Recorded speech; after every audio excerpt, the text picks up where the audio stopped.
Assalamualaikum, Sampurasun. Alo-alo, tepang deui sareng Mang Odang. Mugia urang sadayana sararehatnya. Danget ieu, Mang Odang baris medar materi mulok Rineka Budaya Sunda kelas genep pangajaran hiji nyaeta pagelaran. Sabadana ngaregepkeun ieu pedaran, dipiharep hidep maham artina pagelaran, maham unsur pagelaran karawitan, maham bentuk pagelaran seni karawitan, jeung maham pengorganisasian pagelaran. Sangkan teu nyangkolong kana waktu, hayu urang derweh nyalo.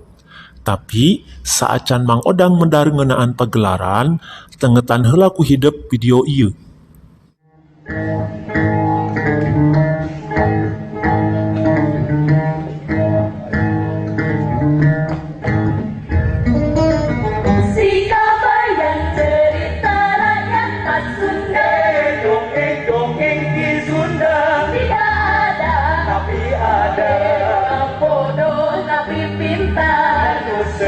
Dan kelakar, si pemalas kudang akal menantang 1000 soal. Si kabayan, si kabayan, si kabayan hidup kita tanpa suntik. Menangis jika senang, tertawa dalam derita, dalam suka, dalam duka. Alo-alo, video tadi eusina pagelaran kawih mangkokoan si kabayan. Nu maraena grup layeutan suara. Dina video tadi katembong, para pamain di luhur panggung keur mintonkeun pagelaran. Satukangeun para pamain, tangtu masih loba keneh pamain liana, saperti pamain gamelan, penari, juru sekar, jeung nulian liana deui. Tina video tadi bisa dijinekeun yen pagelaran teh nyaeta kagiatan mintonkeun kasenian ku para seniman di hiji tempat pikeun dilalajoan ku para panonton kalayan maksud atawa tujuan anu tangtu. Alo-alo, lumangsungna pagelaran teu leupas tina ayana 4 unsur, nyaeta materi seni, pamain, tempat, jeung panonton. Nu dimaksud materi pagelaran taya lian ti seni nu rek dipintonkeun di luhur panggung, saperti lagu, gending, tari, paguneman, jeung rea-rea deui. Materi pagelaran kudu leuwih ti heula disiapkeun samemeh unsur sejenna. Sanggeus nangtukeun materi pagelaran, karek bisa nangtukeun seniman palaku atawa para pamaenna. Para pamain milu nangtukeun alus henteuna pagelaran. Ukituna, milih atawa nangtukeun pamain henteu bisa sagawayah.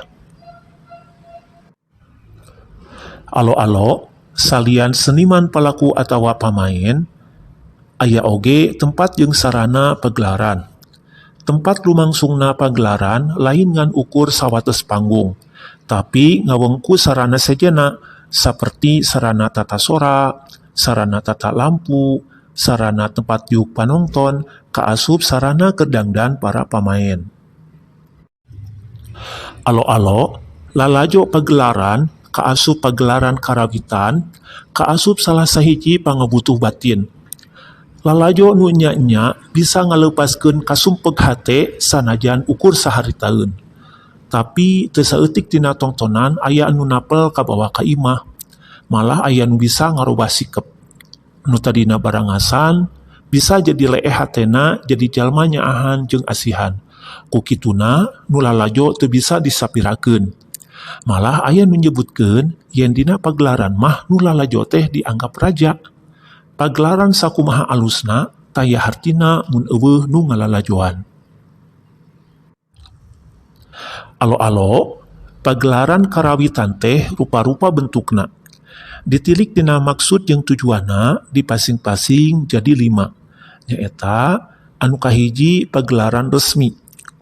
Pangna disebut resmi kulantaran sagalana disiapkeun sing sarua resmi, Pagelaranana teu diimplik-implikan ku maksud sejen salian timintonkeun karya karawitan.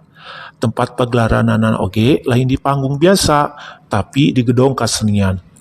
Panongtonna khusus diondang bari dipilih nu ngarti kana seni atawa anu perlu ku pidangan seni. Materi katut pamaenna oge petingan hungkul. Nu kaasup kana pagelaran resmi diantarana geuning karesmen, resital karawitan, konser karawitan, jeung materi petingan sejenna. Bentuk pagelaran seni karawitan anu kadua nyaeta pagelaran hiburan. Pagelaran hiburan nyaeta pagelaran nu tujuanana keur ngahibur atawa mere kasenangan ka panongton. Materina, pamaenna dipilih nu sakirana bakal nyenangkeun panongton. Calung, reog, longser, wayang bobodoran, jeung kacapi jenakaan kaasup materi karawitan nu mindeng dipintonkeun dina pagelaran hiburan. Anu lalajonna teu diwatesan ku umur jeung profesi. Pon kitu deui panggungna teu gugon di gedong kasenian. Anu katilu nyaeta pagelaran komersil. Pagelaran komersil nyaeta pagelaran anu tujuanana pikeun neangan kauntungan. Nu lalajonna kudu meuli karcis. Materina dipeting nu sakirana bakal ngadatangkeun panongton loba. Kitu deui keur pamaenna sok ngadatangkeun artis nu keur moyan. Nu dipiharep loba nu nongton. Mun panongtonna loba, untungna oge pasti bakal gede. Taya bedana jeung urang keur lalajo ka bioskop. Mun filmna alus atawa rame, pasti nu narongton oge bakal loba. Anu kaopat nyaeta pagelaran upacara. Upacara-upacara tradisi dina kabudayaan masyarakat Sunda teu saeutik nu ngagunakeun seni karawitan. Upamana wae seni tarawangsa dina upacara nginepkeun pare di Rancakalong Sumedang. Angklung buhun nu dipake mirik upacara melak pare ku urang Baduy jeung pagelaran sejenna. Pamaenna oge kalolobaanana anu geus cukup umur. Pagelaran upacara tujuan utamana lain pikeun dilalajoan, tapi keur kahusuan upacara. Tah, anu kalima nyaeta pagelaran promosi. Nu dimaksud pagelaran promosi teh nyaeta pagelaran anu diayakeunana pikeun ngawanohkeun barang atawa program. Tujuanana pikeun ngajakan atawa mangaruhan panongton sangkan meuli hiji barang nu dipromosikeun. Alo-alo, ngayakeun pagelaran karawitan henteu bisa dilaksanakeun sosoranganan, tapi kudu ku sababaraha urang dina beungkeutan panitia atawa anu disebut tim produksi. Rengrengan tim disusun dumasar keperluan jeung tujuan pagelaran. Rengrengan tim nu lumrah dina pagelaran dibagi dua, nyaeta tim produksi jeung tim artistik. Tim produksi nguseurkeun gawena kana urusan di luar materi karawitan, seperti ngurus biaya, perizinan, undangan, konsumsi, angkutan, jeung panggung. Memimpin bidang produksi disebutna produser.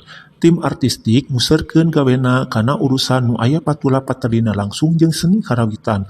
Umpamana wae penata gending, penata tari, penata lampu, penata sora, penata dekorasi, jeung penata kostum. Bidang artistik mah dipimpin ku sutradara. Tah ieu conto susunan panitia pagelaran. Tengetan ku hidep.